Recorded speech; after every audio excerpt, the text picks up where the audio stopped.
and then we'll pause it again, right? Ready? Say when. When? Okay.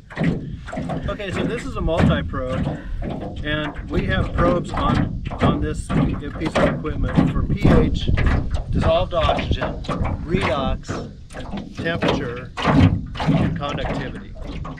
So this will allow us to measure a lot of physical parameters. This particular one's Hana instruments, and my graduate student Anne calibrated it before we used it here in the lab. So she is,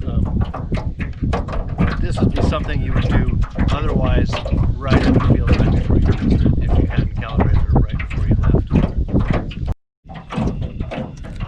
And I took off the caps of this, and then there's a little weight with a protective case on it so you don't mess up the ends when you hit the bottom or if you hit something else with it. So I'm putting this on to measure, before we measure.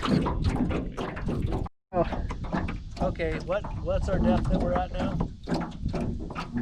5.5 meters. So we're at 5.5 meters, and all of a sudden the oxygen fell from about 80% dissolved oxygen to 44% dissolved oxygen. The conductivity is increased by about 10 or 20 microsiemens. And the temperature's dropped about 3 or 4 degrees. So we're just hitting the metalimnion now, and we'll probably be in an anoxic part of the lake within the next half meter or meter or so. Okay, so the lake is about 9.5 meters deep at this point. We're near the dam, so it's the deepest portion of the lake. The redox is very low. The pH is also decreased.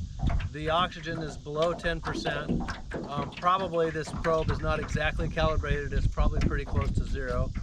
The conductivity has gone up considerably to 500, and the temperature is about 3 or 4 degrees centigrade colder than it was at the surface. Ready? I misspoke. It was 13 degrees C colder at the bottom than it was at the top.